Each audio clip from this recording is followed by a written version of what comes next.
Welcome in Warsia Urdu medium class. तो बच्चों subscribe करें मेरे चैनल को और बेल आइकन ज़रूर दबा दें। तो यहाँ पर हम गज़ल 3 को सभी तशरीह करेंगे और सभी सवाल जवाबों को हल करेंगे। इससे पहले मेरे वीडियो अपलोड हैं जिसमें तारीख़, सियासियात, जोग्राफिया और उर्दू में नज़म और अब ये गज़ल के सभी सवाल जवाबों का वीडियो अपलोड है, तो आप इससे इस्तेफ़ादा कर सकते हैं। तो चलिए शुरू करें। अस्सलाम वालेकुम। तो बच्चों यहाँ पर हम गज़ल तीसरी जो है ये आज इसे पढ़कर हम इसको मुकम्मल करने की कोशिश करेंगे। तो जिसे लिखा है शेख गुलाम हमदानी मुसफ़ी ने। पहली बात में देख लेते हैं। मुख्तलिफ शायरों के मौज़ूआत में लब व लहजे और लफ्ज़ियात के एतबार से फ़र्क पाया जाता है। दिल्ली और लखनऊ के शायरों में ये फ़र्क नुमाया तौर पर देखा जा सकता है। लखनऊ की सरजमी में उभरने वाले शायरों के यहाँ लफ्ज़ों का इंतखाब और ज़ुबान के संवारने का ख़ास एहतमाम मिलता है। आपने सुना ही होगा कि देखिए लखनऊ के लोग कितनी प्यारी ज़ुबान बोलते हैं। उनकी मिठास ज़ुबान जो है वो बहुत ही स्पेशल है।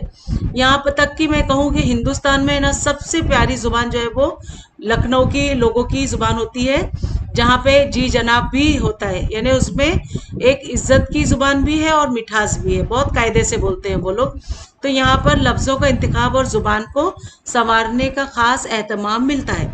इसके बरक्स दिल्ली में ख्याल की सादगी के एतबार से शायरी ने अपना मखसूस अंदाज इख्तियार किया है। मुसफ़ी के यहाँ दिल्ली और लखनऊ के रंग नुमाया है। तो अब देखिए जान पहचान में हम देखेंगे कि मुसफ़ी की पैदाइश 1747 में अकबरपुर अमरोहा में हुई। यहीं उन्होंने इब्तिदाई तालीम हासिल की। फिर आला तालीम की गर्ज से वो दिल्ली गए। दिल्ली में उनकी शायरी को फ़रोग़ हासिल हुआ, यानी वहाँ पर तरक्की हुई। इस शहर की तबाही के बाद वो लखनऊ आकर शहज़ादा मिर्ज़ा सुलेमान शिकवा के मुलाजिम हो गए। मुसफ़ी एक कादिरुल कलाम शायर थे। वो उर्दू फ़ारसी के अलावा अरबी पर भी अबूर रखते थे, यानी अरबी पर भी उनका कमांड अच्छा था। मुसफ़ी के कलाम में मुल्की खुसूसियात और मुकामी रंग के अलावा हब्बुल वतनी का जज्बा ख़ास तौर पर नुमाया है। उनके चंद मिसनवियाँ मशहूर हैं, जिनमें सर्दी, अजवाइन, गरीब खाना मुसफ़ी और मोदी खाना वगैरह काबिल ज़िक्र हैं। फ़ारसी और उर्दू में उनके 8 दीवान शाये हो चुके हैं। उनका इंतकाल 1824 में हुआ। तो चलिए उनकी गज़ल देखते हैं हम। पहला जो उसका शेर है हम देखते हैं। ना गया कोई अदम को, ना गया कोई अदम को दिले शादा लेकर, यहाँ से किया क्या ना गए हसरत वारमा लेकर। तो ये पहला जो हमारा शेर है हम उसका यहाँ पर तशरीह करेंगे। तो ये देखिए उसका ये पहला मिसरा है और उसकी ये तशरीह। तो इंसान के दिल में बेशुमार हसरतें और अरमान होते हैं। ज़रूरी नहीं होता कि उसकी सारी हसरतें उसके अरसे हयात में पूरी हों और उसके सारे अरमान भी उसी की ख्वाहिश के मुताबिक पूरे हों। जब वो राही मुल्क अदम होता है तो उसकी बहुत सारी ख्वाहिशें बाकी रह जाती हैं। इसलिए जब वो अदम को जाता है तो शादा व फराह हो जाता है। कोई ना कोई हसरत रह जाती है, किसी न किसी अरमान के पूरे ना होने का कल्क रह जाता है। तो चलिए हम दूसरा शेर देखते हैं। ये दूसरा शेर है। बाग व दश्त जुनू था कि कभी जिसमें से लाले व गुल गए साबित न गिरेबां लेकर। अभी यहाँ पे दिले शादा का माने होता है खुश दिल। तो ये यहाँ पर लाला गुल साबित ना गिरेबां लेकर। तो हम इसकी तशरीह करेंगे। ये देखिए दूसरे की तशरीह है यहाँ पे। लाले व गुल जिसे बाग समझे हुए थे वो बाग नहीं, एक दश्त जुनू था, एक वीराना था, खारदार झाड़ियों से वीराना जिसमें से गुजरना मुहाल हो। इसलिए जब लाले व गुल वहां से गुजरे तो उनके गिरेबां कांटों से उलझकर तार तार हो गए। इसी तरह ये दुनिया भी एक बाग नहीं है, एक ऐसा वीराना है जहां बदअमाली और अकूबत के खार दामन थाम लेते हैं और इंसान के किरदार और अमल का दामन साबित नहीं रहता। अगला हम शेर देखेंगे, ये वाला तीसरा। पर्दे खाक में सौ सौ रहे जाकर अफसोस, पर्दा है रुखसार पे क्या किया मैं ताबा लेकर। तो इसकी हम तशरीह करेंगे। यहाँ तीसरा अशारा यहाँ पे इस शेर में शायर ने जिंदगी के बेसबाती और बेवकती का जिक्र किया है। ये दुनिया व फानी और यहाँ के किसी शय को सौबात नहीं है। हर जी नफ्स अपने हिस्से की सांसों की तार में उलझा हुआ है, जीता है और तार नफ्स के टूटते ही दुनिया व माफिया से मुंह मोड़कर पर्दा खाक में जा सोता है।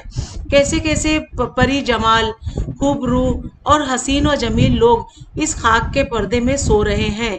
उनके रुखसार पर महताबा का नूर झलका करता था, मगर अफसोस कि आज वो पेबंद खाक हैं और अल्लाह बाकी मन कुल व फानी की तफसीर बयान कर रहे हैं। अगला देखिए शेर है, अब्र की तरह से कर देवेंगे आलम को निहाल। निहाल करना यानी खुश करना, खुश कर देंगे।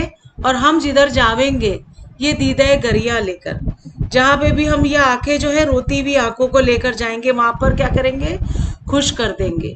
तो इसकी तशरीह हम देखेंगे। चौथा वाला, शायर कहता है कि जिस तरह अब्र करम बरस कर सारे आलम को निहा कर देता है, उसी तरह हम जिधर से गुजरते हैं अपने दीदा गरिया से आंसू बरसा कर आलम को निहाल कर देंगे। शायर ने मुबालिगा आराई से काम लेते हुए सनत तशबिया का इस्तेमाल की है। इसने अपनी रोती हुई आंखों को अब्र से तशबिया दी है। इस तशबिया के दर पर दे वो अपने मसाइब व अलाम का जिक्र करता है कि ज़िंदगी ने उसे इतने दुख दिए हैं कि उसकी आंखें मुसलसल रोए जा रही हैं और अब उनकी आंखों पर अब्र का गुमान होता है। अगला शेर देखेंगे, फिर गई सोए असीरान कफस बाद सबा। असीरान कफस क्या है? असीरान कफस है कि पिंजरे के कैदियों की तरफ। बाद सबा खबर आमदे अय्या में बहारा लेकर। खबर आमदे अय्या बहारा क्या है? बहार के मौसम की आमद की खबर लेकर आया है। तो इसकी तशरीह हम देखेंगे तो और अच्छा समझ में आएगा हमें। तो यहाँ तशरीह है कि जो तायरान खुश नवा पिंजरों में कैद होते हैं, उनके लिए बहार क्या और खिजा क्या, उनके लिए तो शब व रोज़ एक ही जैसे होते हैं। न वो मौसम गुल का लुत्फ उठा सकते हैं, न बहारों के मज़े लूट सकते हैं। तो बस हज़न व मलाल का लबादा ओढ़े कफस में फड़फड़ाते और सलाखों से टकराते रहते हैं। मौसम बहार कब आता है और पतझड़ कब शुरू होता है, उसका उन्हें पता ही नहीं चलता। शायर कहता है कि बादे सबा अय्याम बहारा के आने की जो खुशखबरी लेकर पिंजरों में कैद परिंदों की तरफ गई है, अब शायद उन्हें मौसम कल की आमद का इल्म होगा और वो बहार के तस्वुर ही से खुश हो लेंगे। तो यहाँ पर अगला शेर है कि रंज पर रंज जो देने की है खुद कातिल की, साथ आया है बह में तेग व नमक दां लेकर। देखिए ये हमारा पांचवा शेर है, तो हम इसकी तशरीह करेंगे। छठा, शायर कहता है कि इसका कातिल एक जालिम व सफाक इंसान है। उसका दिल जज्बे तरहम से आरी है। चरके पर चरके लगाना और रंज पर रंज देना उसकी फितरत में शामिल है। इसलिए अब वो कत्ल के इरादे से आया है तो अपने साथ तलवार और नमक दां भी लाया है। वो चाहता तो तलवार के एक ही वार से मेरा काम तमाम कर देता, किस्सा ख़त्म हो जाता, लेकिन ऐसा करने से उसे तमानियत कल्ब हासिल नहीं होगी, यानी उसे सुकून नहीं मिलेगा। वो तो मुझे तड़पता देखना चाहता है, इसलिए मेरे जख्मों पर नमक छिड़क कर मुझे मज़ीद अजियत देना चाहता है, यानी और भी तकलीफ देना चाहता है। तो यहाँ पे देखिए आखिरी जो शेर है, मुसफ़ी गोशे अजलत को समझ तख्ते शही। मुसफ़ी गोशे अजलत को समझ तख्ते शही, क्या करेगा तू अबस मुल्क के सुलेमा लेकर। तो यहाँ पर देखिए गोशे अजलत, गोशे अजलत का मतलब है तन्हाई का कोना, और तख्त शही यानी अबस, तख्त शही यानी शाही तख्त के गोशे का कोना। क्या करेगा तू अबस मुल्क के सुलेमा लेकर। अबस का मतलब होता है बेकार में, मतलब ये राजशाही लेकर तू क्या करेगा। तो इसकी हम तशरीह पहले कर लेते हैं। ये देखिए ये 7वां शेर है। इसकी तशरीह है कि शायर सल्तनत व इक़्तिदार के हवस और माल व ज़र के लालच को अच्छा नहीं समझता, इसलिए वो अपने आप से कह रहा है कि ए मुसफ़ी गोशे नशीनी इख्तियार करके यही तेरे लिए बास आफियत है। तू गोशे अजलत को शाही तक समझ। अगर तुझे मुल्क सुलेमा मिल भी जाए तो तू क्या करेगा? मलहूज रहे, मुल्क सुलेमा यानी हजरत सुलेमान की सल्तनत जो वसी व अरीज क़ित्ते अराजी पर फैली हुई थी, शायर जैसे फ़कीर मंश के किसी काम की न थी। तो बच्चों यहाँ पर हमारा ये गज़ल, तीसरी गज़ल जो थी वो मुकम्मल हुई। तो हम यहाँ पर उसकी मानी व इशारात देखेंगे। तो पहला है दिले शादा, खुश दिल, निहाल करना, खुश करना, दीदे गरिया, रोती हुई आँख। और अगला है सुए असीराने कफस, पिंजरे की कैदियों की तरफ, कफस यानी पिंजरा। अब यहाँ पे खबर आमदीद अयाम बहारा, खबरें आमदे अयाम बहारा, बहार के मौसम की आमद की खबर। गोशे अजलत, तन्हाई का कोना, तख्त शाही, शाही तख्त, अबस यानी बेकार। अब मशकी सरगर्मियां हम मुकम्मल करेंगे बच्चों। तो यहाँ पर देखिए सवाल पूछ रहा है कि गज़ल का बगौर मुताला करके झेल की सरगर्मियों को हिदायत के मुताबिक मुकम्मल करिए। तो ये हमारा सवाल यहाँ पे 1 से 6 है। पहले हम इसे मुकम्मल करते हैं। तो चलिए सवाल देखते हैं। हम पेन ले लेंगे ताकि हम अंडरलाइन कर सकें। तो यहाँ पर देखिए पहला सवाल है, अदम के मुसाफिर के हम सफ़रों के नाम लिखिए। पहला है अदम के मुसाफिर के हम सफ़रों के नाम। तो जवाब, अदम के मुसाफिर के हम सफ़र हसरत व अरमान हैं। दूसरा सवाल, खाक में क्या सूरतें होंगी कि पिना हो गई के मफहूम वाले मिसरे नकल कीजिए। खाक में क्या होंगी पिना हो गई, गालिब के इस मिसरे के मफहूम वाले मिसरे को गज़ल में तलाश कीजिए। तो इसका जवाब है कि पर्दे खाक में सौ रहे जाकर अफसोस। तो ये हो गया हमारा दूसरे का जवाब। अब हम तीसरा देखेंगे। कातिल के तैग व नमकदां साथ लाने का सबब लिखिए।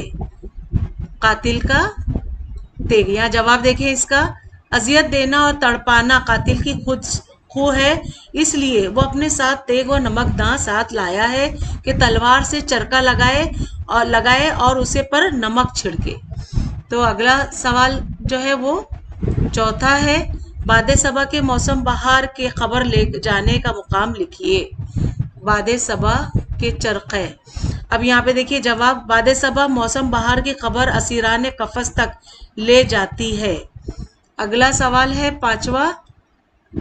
पांचवें सवाल में है कि गज़ल से ऐसे अशार को शनाख्त कीजिए जिनमें शायर अपने बारे में कुछ कह रहे हैं। शायर अपने बारे में कुछ कह रहा है। यहाँ पर देखिए कह रहे हैं शायर अपने बारे में कि अब्र की तरह से कर देवेंगे आलम को निहाल, हम जिधर जावेंगे ये दीदे गरियां लेकर। तो अब सवाल छठा, मुक्ता का मतलब वाज़े कीजिए। मुक्ता का मतलब वाज़े करना है। तो यहाँ पर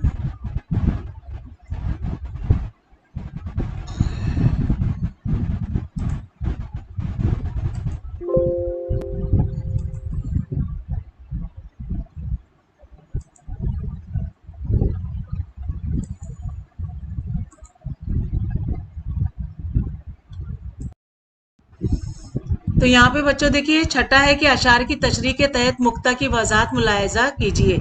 तो इसका जवाब है, मुसफ़ी गोशे अजलत को समझ तख्ते शही, क्या करेगा तू अबस से मल्क सुलेमा लेकर। तो यहाँ पे आप देखिए सवाल सातवां, यहाँ पे सवाल सातवां हमारा चालू हो रहा है। हम एक बार फिर से पेन ले लेंगे ताकि हम अच्छे से आपको अंडरलाइन करके बता सकें। सातवां सवाल है, गज़ल से सनत तजबिया का शेर नकल करके मुशब्बा और मुशब्बा को निशान जद करिए। तो यहाँ पर देखिए, अब्र की तरह से कर देवेंगे आलम को निहाल, हम जिधर जावेंगे ये दीदे गरियां लेकर। तो यहाँ पे देखिए मुशब्बा क्या है, दीदे गरिया, और मुशब्बा क्या है, अब्र है।